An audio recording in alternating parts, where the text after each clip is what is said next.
Okay, dear students, today we are going to start our lecture number 20 in psycholinguistics, which is a continuation of what we were studying in the previous lecture, related to how human brain versus the animal brain, and how chimpanzees would differ from how the humans would process the language. So when we do move on, we would say that Chimp Studies. Now, Chimp Studies, a number of projects have investigated whether other primates, especially chimpanzees, can acquire language if properly taught. So now we've gone through this before also in the previous lecture, so once again we're repeating it for you. It's more clear to you that in some of the projects that have been investigated, they want to see that whether the primates, especially chimpanzees, can they acquire language if properly taught to them by human beings. Now, the positive evidence would have important implications for nativist theories of language acquisitions by human. So positive evidence would give proper implications that yes, language can be acquired by humans through the nativist theories. Now, if chimps can be shown to recognize semantic categories like food and to apply syntactic patterns, for example, word order, then it might suggest that they too have access to the basic principles underlying language. So we would say that yes, the chimpanzees, if they can recognize the semantic or categories of food and find out the meanings of the food when they are said, like maybe the word banana, then if they can recognize that, then they can maybe apply those syntactic structures or patterns or word order that would suggest that they have access to the basic principles, that means they know about the underlying language and they have access to the basic principles of language. So this would lend itself to one of three interpretations. Now, chimps share the human language mechanism in some form, but lack a genetically transmitted trigger which sets it off as part of maturation.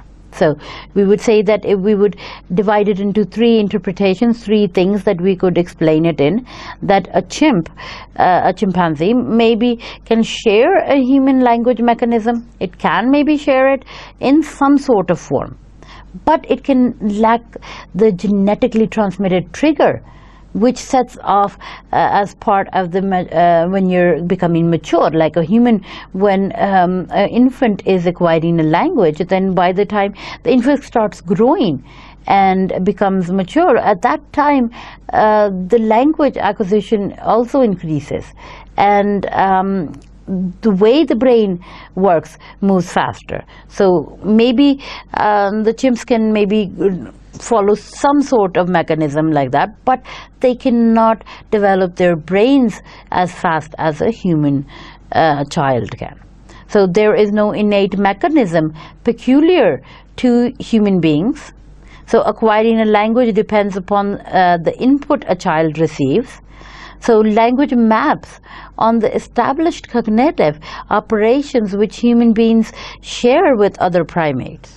So language maps onto established cognitive operations would be that a human being sharing something with its primate or the people that it's living with or that it's sharing their life with would maybe create a language map for the human being. So maybe a chimpanzee or a child cannot acquire the language in that way. So there is no inbuilt mechanism in a human being that can help the human being acquire a language, or that can help a child acquire a language.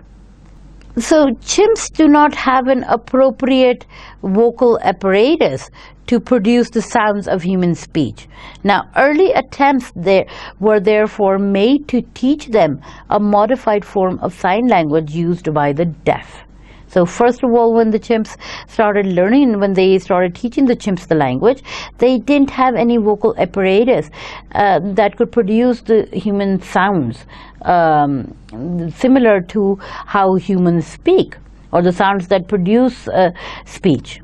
So an early attempt was then made to teach them sign language as we would teach a deaf human being. So one Washoe mastered 130 signs in 3 years. So one of them, like, he learned about 130 signs in 3 years, a rate of acquisition much slower than that of a human infant. So a human infant maybe in 3 years would learn much more than a chimpanzees. But because, like we said, that the brain would develop much faster in a human child than in an animal. So Washoe managed to produce sequence of 2 or 3 signs, including some original combinations also, but never developed a consistent word order. So what he did was that he produces the sequence of 2 or 3 signs that were helping him, but he couldn't produce the original combination and never developed the consistent word order of it. So another chimp, Nim Chimpsky. Now this is a funny thing because they have sort of named him related to the linguist Noam Chomsky. So Nim Chimpsky, which is a chimp now, don't confuse them, so managed strings of up to 4 signs and produced an impressive variety of sequences. So Nim produced a little bit more than 2 or 3 that Washoe was managing. So however, Nim's production involved much repetition of the same items. So why Nim's production was more than Washoe's? Because he kept on repeating the repetition of the same items again and again. And like those of Washoe, showed great inconsistency of subject-verb-object word order. So more recently, researchers have trained chimps to communicate by indicating lexicograms. Now, simple abstract shapes in various colors, for example. Now, each shape is associated with a word such as juice or banana, but they bear no resemblance to the objects they refer to. So the lexicograms appear on large keys mounted on a computer screen in the chimpanzee's cage. Now, one chimp, Lana, learned over 100 of these symbols. 2 others, Austin and Sherman, were taught only a few and were then rewarded for semantically correct combinations, like eat banana rather than drink banana. So the lexicons appear in large keys mounted on a computer screen in the chimpanzee's cage. They did an experiment with that, and they gave different shapes to the word juice or banana, and they bear no resemblance to any other object they could refer to. So one chimp, he learned about 100 symbols of such. So 2 others, Austin and Sherman, were taught only a few, and they were rewarded then because they could semantically make a correct combination between the 2. Because drink banana doesn't make sense, but they could make the combination between eat banana, showing the concept that a banana is supposed to be eaten.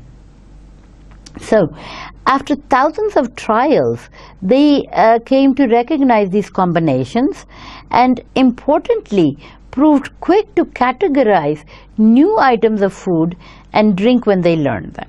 So once it took them a long time to recognize these combinations, and importantly it proved difficult for them, but later on when they saw other food items or drink items, they could differentiate it more easily into food to eat and drinks to drink.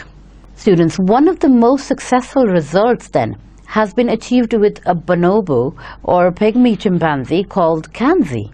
Now, he was originally present at the training sessions of his foster mother, Matata. So when they were training the mother of Kanzi, he was present at that time. So when the researchers felt that he was old enough to begin learning, he showed that he already knew much of what they wanted to teach him, because he was present at that time with his mother when they were teaching the mother. So the child automatically started picking things by imitation. Now, he mastered combinations of lexicograms without the thousands of trials that Austin and Sherman had needed. So in all, he learned about 400 symbols. So more importantly, he could group them in lexical sets and showed signs of using a consistent word order. So he could understand some simple spoken English and could respond approximately to commands such as put the soap on the apple and so forth. So it was easier for him to understand and respond to that because he, as an infant, learned many of those signs or many of those things when they were teaching his mother. But the two chimps that started learning in their mid-adulthood, they were having difficulty in it. So he learned more faster. So because of that reason, so in that way you can say that maybe chimpanzees, if they are taught since birth, then it's easier for them to pick things. So Kanzi's relative success had suggested that chimp training should begin earlier when they are infants. So Deacon in 1997 now links the Kanzi findings to the less is more view of language acquisition, which suggests that at a certain point, children are particularly sensitive to the symbolic nature of a system such as language, precisely because they have not yet fully developed cognitively. So, however, it is not clear now whether Kanzi can be said to have acquired a form of language which resembles the human one in structure or complexity. It may be the whole concept of chimp training is misleading because it aims to teach a form of communication that is a quintessential product of a human mind. So maybe, however, you can say that maybe Kanzi could acquire the form of language which would resemble a human being's way of speaking, but maybe not in that structure or complexity. But the whole concept of chimp training was misleading because it aims to teach a form of communication that is a consequential product of a human mind. So they're in a way teaching the language that is already that they have devised by the human mind. So all of this chimp training really didn't suggest that they could learn exactly like a human being. So Chomsky's theory. Now, when we move on to Chomsky's theory, Noam Chomsky in 1928 formulated what is currently the leading model of language, generative grammar. So what Chomsky did was that he made a model of language that was related to generative grammar. Now, his goal was to create a set of rules to account for the creativity of language, the way in which a potentially infinite number of sentences can be generated from a finite set of words. So his goal was to create a set of rules to account for the creativity of the language, and in which way he wanted was that the way in which a potentially infinite number of sentences could be generated from a different set of words. So a Chomskyan grammar now offers a symbolic representation of the system which native speaker hearers internalize in acquiring the language. So according to Chomsky's grammar, a symbolic representation of the system which native speakers hearers internalize in acquiring the language, a system which enables them to formulate or to understand sentences that they may never have said or heard before. Now, the grammar is generative in that its rules serve to specify all possible sentences which are grammatically correct and to exclude from consideration all those which are not. So these rules are not the prescriptive rules of traditional grammar, but they are more like the laws of physics, so which account for disparate natural phenomena in terms of general underlying principles. So the grammar and generative in it is its rules to serve to specify all possible sentences which are grammatically correct and to exclude, to remove from all considerations those that are not grammatically correct. So these rules are not the prescriptive rules of the traditional grammar, but they are rules that he created, the generative rules. So they are more like the laws of physics, which account for disparate natural phenomena in terms of general underlying principles. So Chomsky theory highlights the fact that language is structure dependent and provides models of standard phrase types.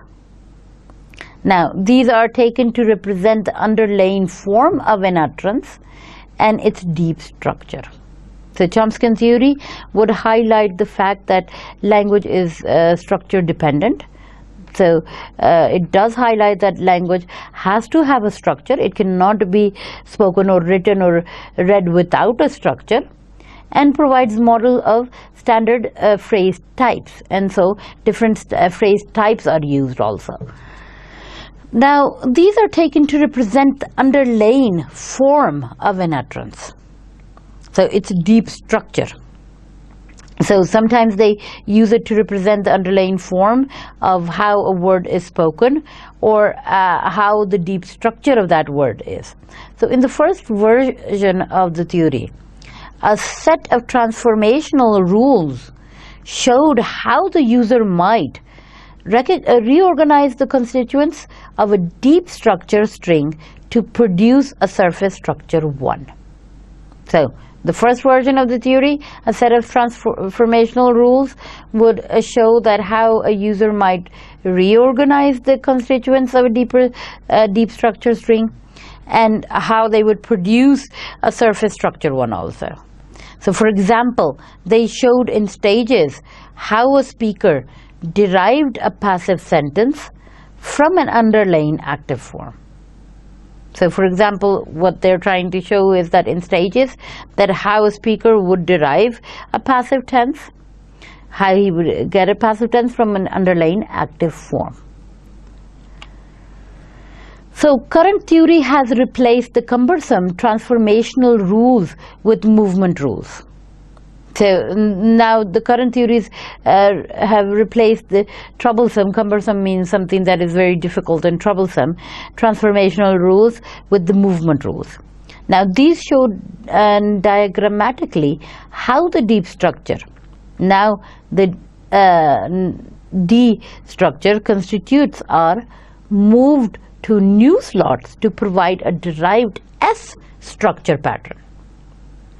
So the deep structure would be described as D structure, and how they can move them diagrammatically, the constituents are moved from that period of the slot to S structure pattern.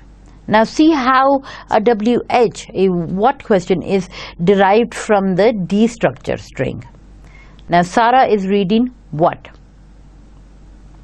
So WH question is derived from the D structure by saying that Sarah is reading what. An important feature of this revised theory now, sometimes referred to as government and binding, is that women would find it maybe easier for them to pick a language than maybe a male constituent could. So an important feature would be that maybe it would be easier for women to understand maybe a sentence, then it would take more time for a man to do it. And an important feature of this revised theory would sometimes now refer to the government as a binding, and that would be when a constituent is moved, it leaves behind a trace, the T. So when you move it, it leaves behind a trace anyway. You just can't completely remove it. So this enables the listener to retrieve the original deep structure from the sentence that is heard. So sometimes then they can retrieve or get back the deep structure from the sentence that is heard. Now, studies in psycholinguistics have attempted to verify the existence and effect of such traces. So psycholinguistics basically studies the attempted effects of, to verify the existence of the effect of such traces. Now, Chomsky's theory has recently taken a new direction known as minimalism, now which emphasizes the importance of simplicity in formulating syntactic rules. So according to Chomsky's theory, now you can say that it has taken a new direction also, that known as minimalism.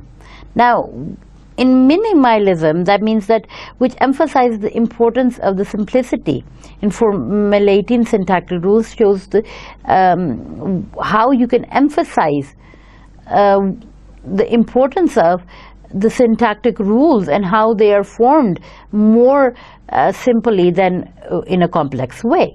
So one development is that much of what is traditionally represented as syntax can be explained by reference to the constraints which are imposed by lexis. So one development would be that much of it is traditionally represented as syntax, and it can be explained by reference to the constraints which are imposed by the lexis, the vocabulary. So thus, if one decides to construct a sentence around the verb give, the choice of verb determines the possible structure. Elizabeth gave Philip a book. So this information is stored as part of the lexical entry for give in the user's lexicon. So Chomskyan theory provided a boost for cognitive psychology.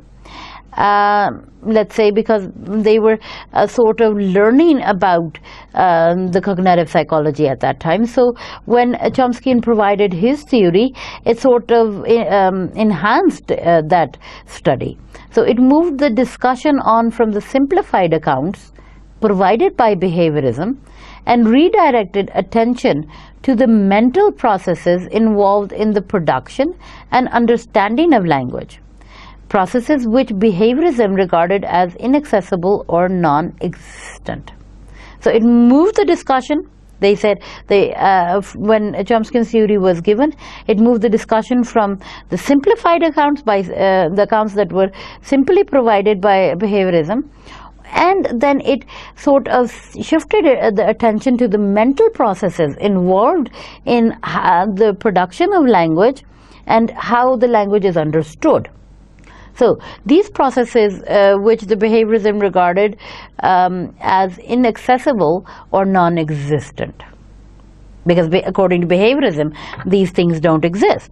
So Chomsky made an important distinction between competence. Now the set of principles which enables a native speaker to generate an innate set of grammatically acceptable sentences and performance, the spoken written language to which the system gives rise. So Chomsky made an important distinction between competence, like between the competence of gaining a language. So the set of principles which were unable to for a native speaker to generate an infinite set of grammatically acceptable sentences and performance, the spoken written language to which the system would give rise. Now this differs somewhat from the de Saussure's distinction between Leguy and Parole. So according to Chomsky, he tried to make a distinction between the competence. and then he wanted that set of infinite grammatically accepted sentences and performance, and how they would affect the spoken and the written language, and how it would give rise to it in a system. And that would be very different from the Saussure's distinction between the leg and the parole.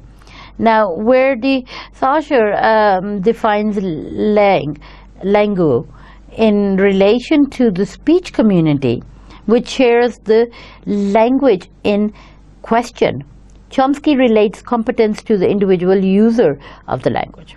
So de Saussure was doing what he was, de Saussure was defining language as in relation to the speech community that it is sharing.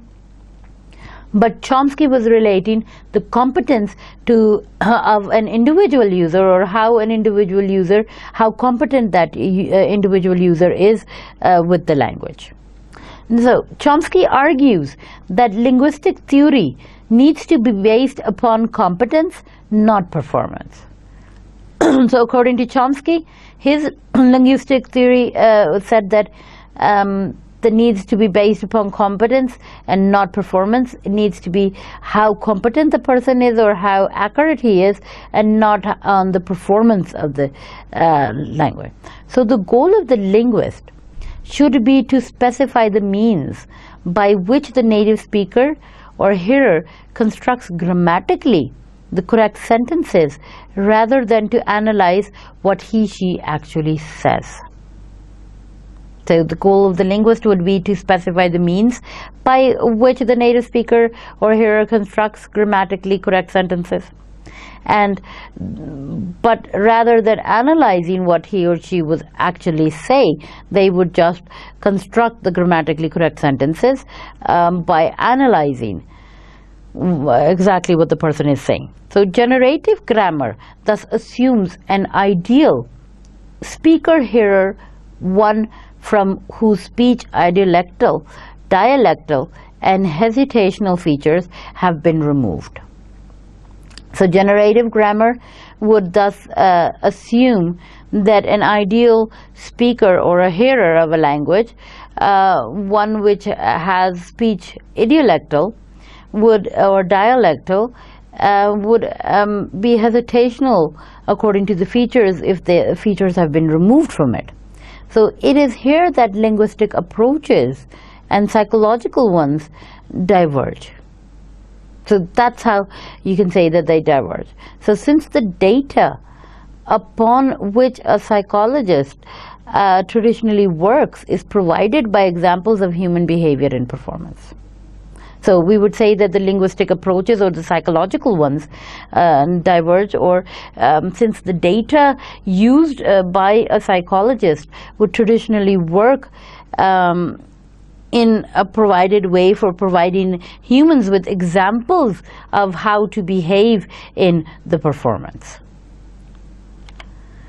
So in psycholinguistics, and those who work within the Chomskyan tradition follow a theory-driven approach which seeks evidence of the psychological reality of Chomsky's constructs. So according to psycholinguistics, the work within the Chomskyan tradition would follow the theory-driven approach, which would give the evidence of a reality of psychological constructs that Chomsky created. So however, they face a problem in attempting to tap into the competence rather than relying on performance data. So whatever problem they're facing or attempting, they still attempt to tap into the competence. That means like they attempt to trigger the competence of a person rather than relying on just how that person and the data of how that person is going to perform. So a solution adopted by many researchers is to ask subjects to make grammaticality judgments. So many researchers thought that, okay, if that's going to be the situation, then they need to adopt a way to judge the subjects grammatically, and grammaticality judgments should be made. So they might, for example, be asked to decide if a sentence such as, "Who did you introduce the man you got the present from to?" is grammatically acceptable or not. So this example now, I would like you to judge this sentence. Like, do you think that is this sentence grammatically acceptable or not? Who did you introduce the man you got the present from to? Now grammatically, this is not correct. See? Because it's confusing. So they would say that, who did you introduce the man to, or that you got the present from. So a second complication is that Chomsky's grammar is specifically a model of language. So a model of language, maybe, yes. So Chomsky has much to say on the human mind. So we would say that a second complication would be that his grammar is specifically just not just grammar, but it's a model of the language. So Chomsky has much to say on the human mind, but he does not claim that phrase structure and movement rules would represent the actual process by taking place within the mind of the user as he or she would construct a sentence. So according to Chomsky, he would say that the human mind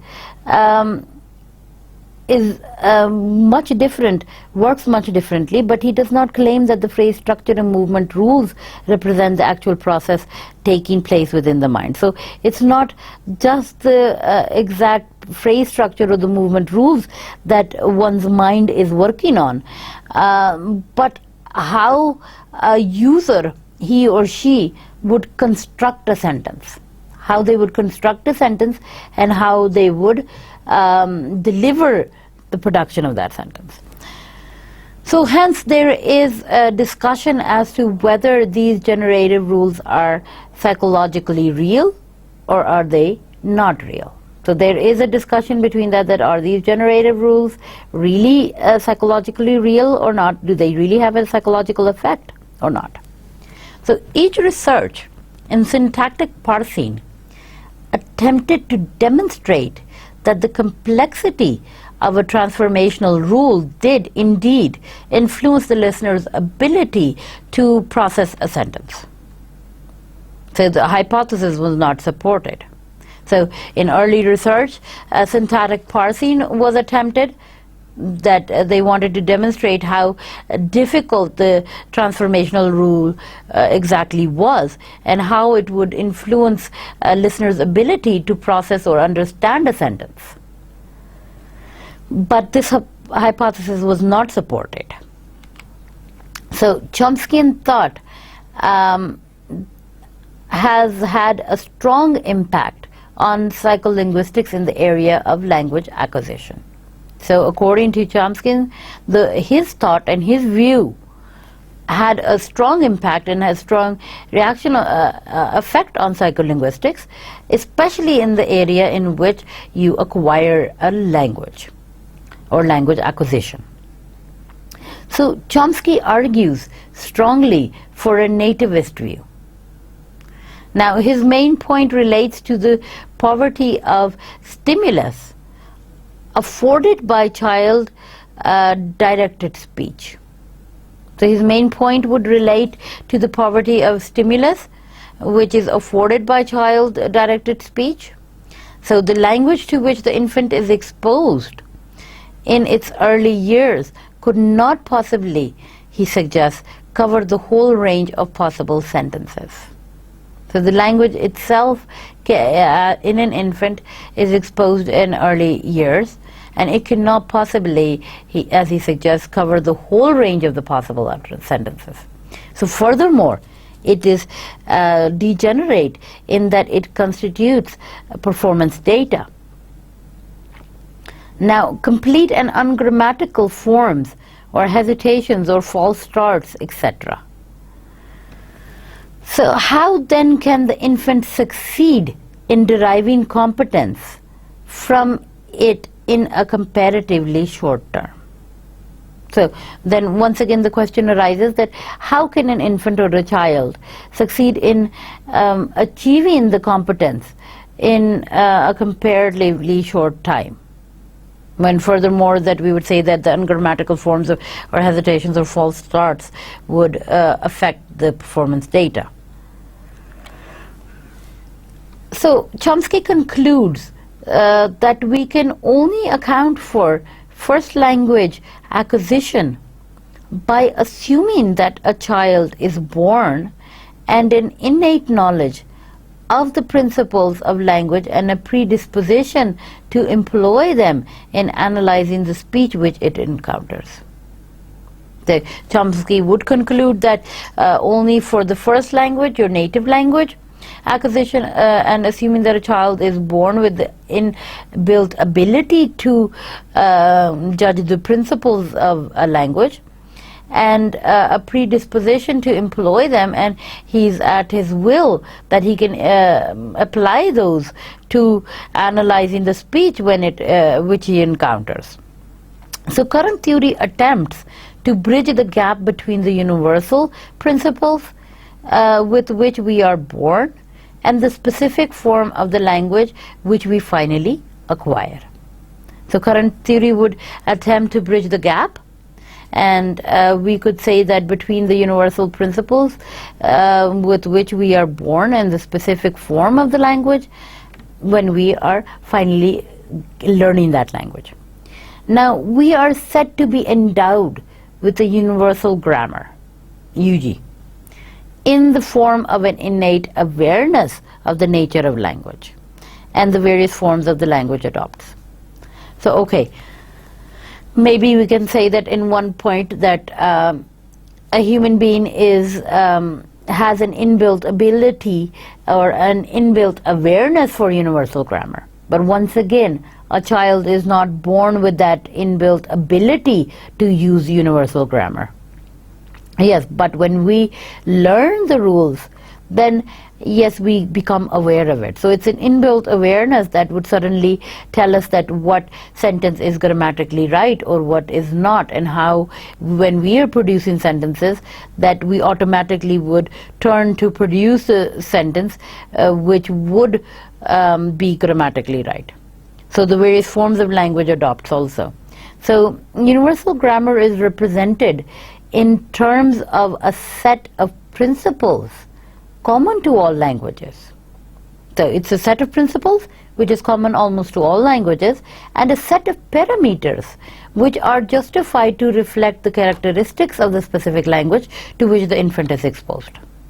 So maybe set of parameters which are adjusted to reflect the characteristics of specific language and to which a infant is exposed, maybe shows that they can have an innate awareness of the universal grammar.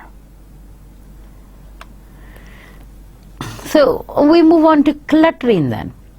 Now a disorder affecting fluency.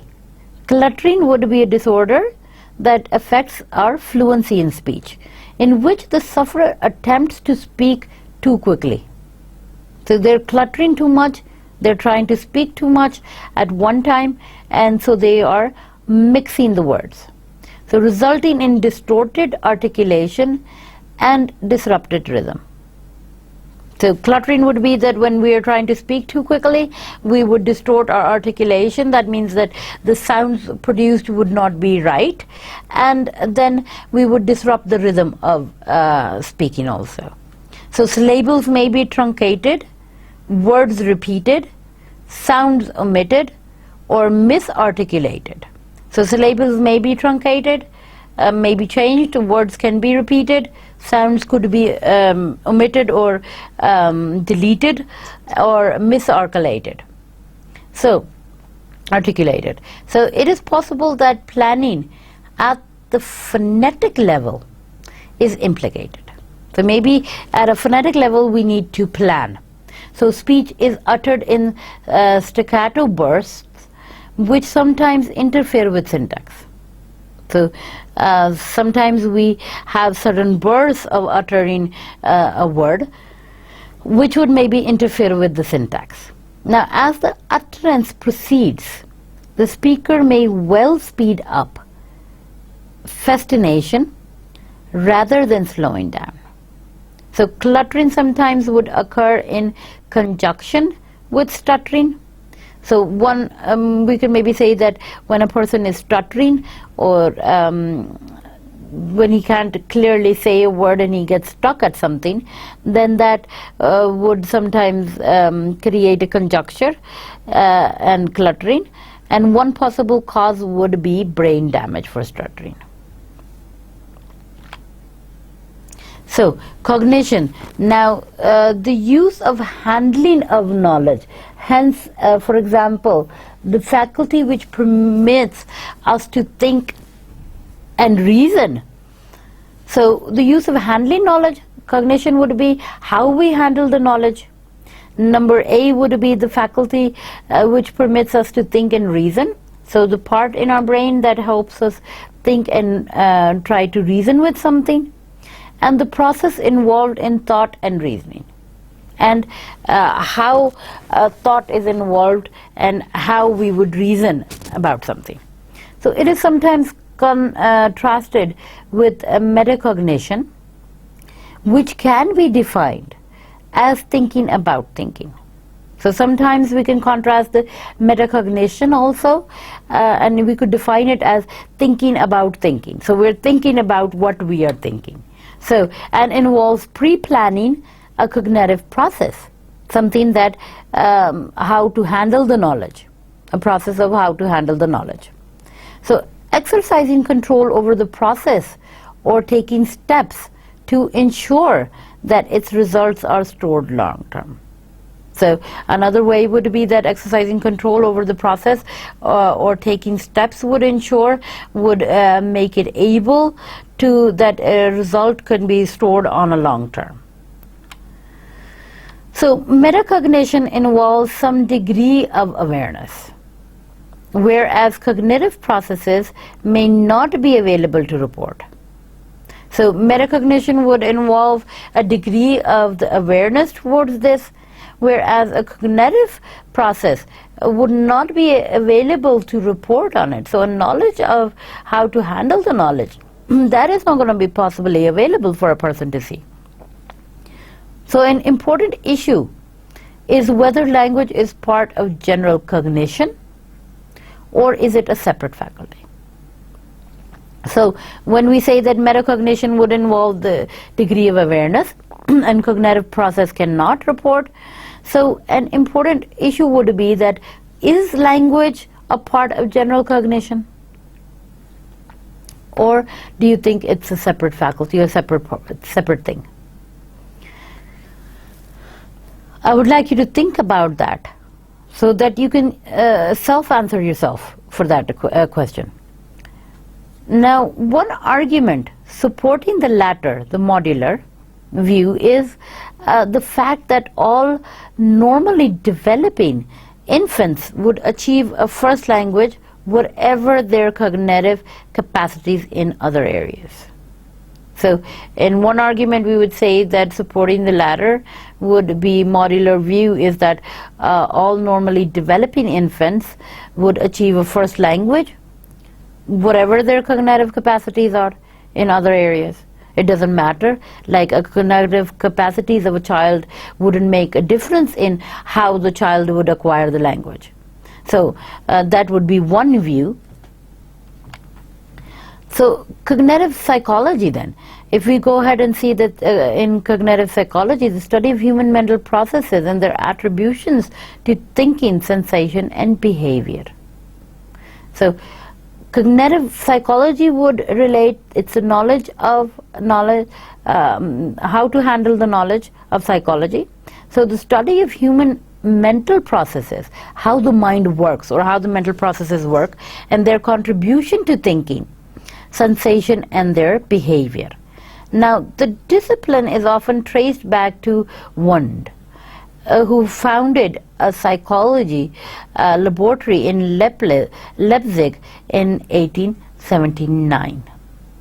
So one was a German researcher, and he had a psychology laboratory in Leipzig in 1879. Now, one's method was to ask subjects to perform a mental process, then report on the evidence. So what he wanted them to do was, he gave them a mental process to go through, and then he wanted them to report on it, on what their experience was of it. So this introspective approach produced inconsistent results. So it did produce inconsistent results. Now there was a strong, because there were so many different things a different person would feel. So now there was a strong reaction against it by psychologists who took an anti-mentalist stand. So strong reaction. Why was there a strong reaction by the scientists, or the psychologists? Was because they took an anti-mentalist stand. They thought that, okay, mentally a mentalist wouldn't be like this, arguing that the mind was unknowable. So yes, maybe mind would be unknowable. So they insisted that the only scientific source of data for psychology was human behavior. So human behavior was maybe the only other source for mental processes that were occurring within it. Now, if we go about thinking about that, so we would say that they insisted that the only scientific source of data was for psychology was human behavior. So do you think just that you can say that psychology depends completely on the human behavior? But that would be a behaviorism theory then. So that doesn't work also. So which was observable in a way that mental processes were not. Because behavior can be observed and mental processes cannot be observed, so then maybe their scientific source of data was like that. But from this grew the movement known as behaviorism. So at that point, even though there was a strong reaction against the psychologists who took an anti-mentalist stand, they still argued that the mind was unknowable. You can't judge what's going on in the mind. So according to them, the mental processes were not easily explained, but they said that language or psychology was explained through human behavior. And so then the study of behaviorism started from there. And that's how it moved on. So another influential movement in the early 20th century was led by a Gestalt group of psychologists. So when we say that Gestalt was a group of psychologists who investigated how the mind shapes our perceptions of the world. So how our mind would shape the perception of the world would relate to how we can understand maybe, or how we can perceive the world by our mind. So in particular, they examined how we perceive separate elements. For example, dots on a page falling into groups and patterns also. So maybe we can perceive dots on a page differently than what we would perceive the different elements. Or let's say that dots on a page are falling into group and patterns. We can describe patterns maybe better. So the reaction against behaviorism came from an information processing approach that was developed in the 1950s, which aims to chart the flow of information through the mind as a particular cognitive task is performed. So maybe the reaction against behaviorism would be a little different, and it would come from an approach of, let's say, information processing approach developed in the 1950s So maybe in the 1950s they developed a process which would help them judge the behaviorism, and which aims to chart the flow of information, of how the information passes through a mind and what particular cognitive task is performed when the information is passing through the mind. So it underpins much current thinking in cognitive psychology. It has developed a view of much human rational behavior also as based upon problem solving.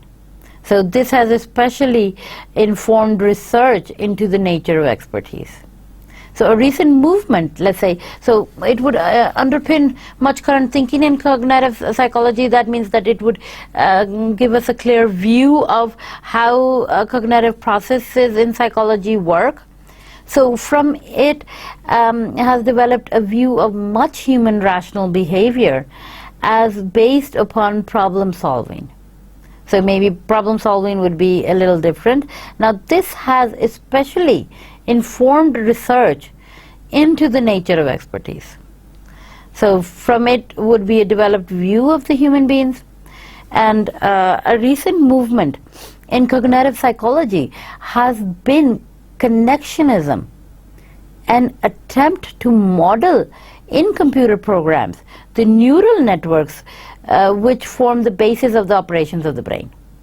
So a recent movement in cognitive psychology would be that when they are studying the connectivism, an attempt in which they are trying to model a computer program according to how our brain or our neural networks work in transforming information on the basis of the operations of our brain. So they're trying to form this computer program to see if it works according to the brain. So cognitivism, now cognitivism means that approaches to language acquisition which view the process as closely linked to general cognition and to cognitive development. So approaches to language acquisition would be very similar to the view of the process as closely linked to the general cognition and to the cognitive development. So some accounts would leave open the extent to which certain aspects of language are innate. So some accounts would say that yes, the extent to which a certain aspect of a language is inbuilt in a human being, but all take the view that acquisition is primarily driven by the way in which the infant's cognitive abilities are brought to bear upon the input to which it is exposed. So in some ways, some accounts would leave open the extent in which certain aspects of language are innate, but all would take the view that acquisition is primarily driven by the way in which infant's cognitive abilities are brought to mind or brought upon him upon the input on which it is exposed to. So as much as the child is, or the infant is exposed to, that's how much of the cognitive abilities will be built. So it cannot be like just completely an inbuilt facility, but the more you expose the child to language, the more cognitive abilities will be built in it. So these cognitive abilities now may reflect developing awareness of objects, spatial relations, defining characteristics, etc. Or they may take the form of perpetual biases which incline the child to recognize patterns in linguistic material. So maybe the cognitive abilities may reflect developing awareness of certain objects or the spatial relations of objects, or defining the characteristics of those objects, etc. Or they may take the form and join the form of perpetual biases which would incline the child, would help or push the child to recognize the patterns in linguistic material. So that could be a choice also. So among views on acquisition which can be characterized as cognitive are, for example, an infant cannot express concepts in language unless it has previously developed them. So an infant cannot express the concepts of language unless it has previously developed them. That means that if the child has not developed the language, then he cannot express it. So an example, a child cannot use language to refer to objects that are not visible unless it has grasped the idea of object permanence. So another thing that they would say that an infant cannot express a language unless it has previously developed them. They can't just suddenly start creating a language. So an example would be a child that can refer to objects that he can see is easier. But a child cannot refer to objects that he cannot see or that are not visible to him. A child can point or refer or make a sound or create a sign towards that object that he's pointing to. But if he can't see an object, then he cannot make a reference to it unless he's learned the object permanence. So for Piaget, language was the product of cognitive and perpetual processes. So for Piaget, when he did the research, according to him, language was the product of cognitive and perpetual processes. Now, his research with children led him to conclude that there were 4 stages of cognitive development. Now, they represent a gradual progression and not a sudden shift in behavior. And the age at which a particular child goes through each varies considerably. So what they would say is that his research with children led him to conclude that there were 4 stages in the cognitive development of a child, and they represent a gradual progression, gradually a progress in the child, but not a sudden shift. You can't just suddenly, the child can't suddenly shift in the behavior, but they could see a gradual, a slow progress. And at the age at which a particular child goes through, each varies considerably. So each of that would vary considerably also. So however, they are closely linked to linguistic developments. So maybe yes, that they are closely linked to the linguistic developments, so that would matter a lot also. Now, both language and cognition are part of a stage of maturation program in which they operate in parallel, supporting each other. So both language and cognition are related, and they are a stage of becoming of maturation program, and they operate together side by side, supporting each other. For Vygotsky, thought exists pre-verbally. According to Vygotsky, thought, the mental process of thought, exists pre-verbally. So there is that it doesn't have any link with language. So there is initially a separation between thought and language. Now the infant's first words are devoid of thought. When an infant is speaking the first words, he's not thinking about what he's saying. So during 3 phases, the separate roles of thought and language become established. Now, innate cognitive tendencies may predispose us. So during 3 phases, the separate rules of thought and language become established. Innate cognitive tendencies would then say that they would predispose us. Now, how would they predispose us? Number 1 would be to find patterns in language data, as in data in general, or a theory of syntactic bootstrapping postulates that infants reach conclusions about words on the basis of their inflections and other grammatical properties. So maybe they learn to reach a conclusion about a word or learn about a word by just on the basis of the inflections of how we're inflecting the grammatical properties of that word. So thus the child learns that the difference between its sib and it's a sib serves to distinguish real-world entities that are a mass from those that are count. So, to adopt certain strategies in response to language data, Sullivan in 1973 concludes that infants apply a set of universal strategies or operating principles in order to deconstruct the input to which they are exposed. Now pay attention to the end of words, because pay attention to the order of the words and morphemes. So more cognitively complex features are acquired later on in the stage. The third way would be to apply individual learning styles to language data. Now some infants appear to break the input into words, while others acquire chunks of language in a holistic manner. So they would gather language, some would break them into words and remember them, and some would then break them into chunks. So the infant's limited cognitive capacity renders it more sensitive to the features of language than it might be before or later.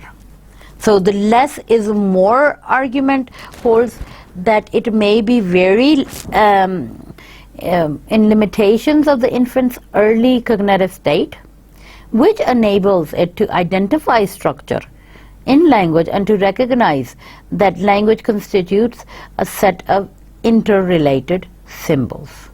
So maybe the infant's limited cognitive capacity renders it more sensitive to the features of language, or that it might be before or later, or that less is more argument holds that it may be very limitations of the infant's early cognitive state which enables it to identify the structure in language and to recognize that language constitutes a set of interrelated symbols. So the cohort theory would be, according to the cohort theory, we had studied it in a previous lecture also, a model of Marlson-Wilson in 1987 of the way in which words are retrieved from the lexicon in listening, how we retrieve the words. So a listener processes an utterance at a delay of around 1/5 of a second behind the speaker. Now this is often not enough to provide full evidence for a particular word.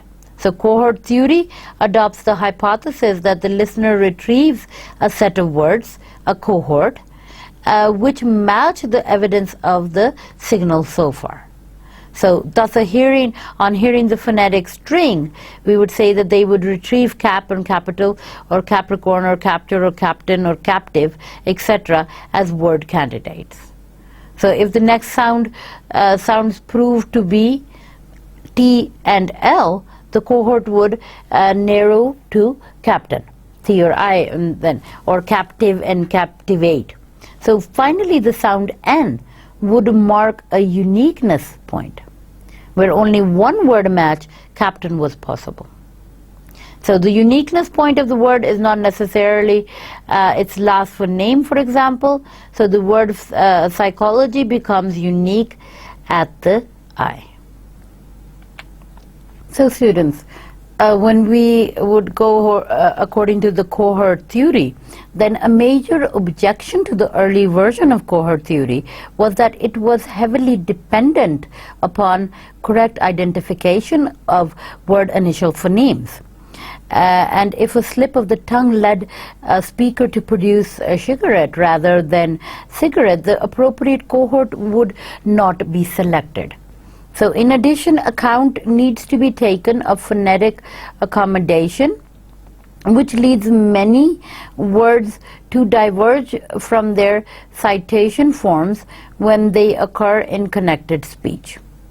So the model was therefore revised to include a principle of closeness of fit rather than exact match. So an activation dimension was added. Then the cohort is now represented as a set of lexical items whose strength is boosted or weakened by incoming perpetual evidence until one of them achieves a match. So contextual evidence can play a role in narrowing down the cohort but it is not taken into account until after about 150 or 200 milliseconds of the word. So this is referred to as the bottom-up priority. So weakness of the model remains the fact that it assumes that a word is a discrete and easily identified unit. Many sequences that appear to constitute monosyllabic words may prove instead to be the initial syllables of polysyllabic ones, and vice versa. Using the captive example, how is one to know if a match has been achieved after the word cap, or if one has to continue reducing the cohort? There may also be ambiguities for lexical segmentation. Now, where word candidates cross boundaries, for example, the word sister occurs within the sequence insist upon. So, according to the uniqueness of the concept has also been challenged. A study of the lexicon has suggested that over a third of words in normal speech are not unique by their offsets, while there is evidence that many monosyllabic words are not identified until well after their offsets. So nevertheless, the notion of cohort is implicitly or explicitly adopted in many accounts of auditory processing. So students, that's it for today's lecture. Now, in our next lecture, what we are going to be doing is, now we've studied, because our course is about two different sets, psycholinguistics and social linguistics. So now, in our next lecture from now on, we are going to be starting to study about social linguistics. So we can make this course a combination of both. So I hope up till now that you have a clear view of what psycholinguistics is and why it's based on. So now we're going to further study in the next lecture about social linguistics. So take care of yourself. Good day.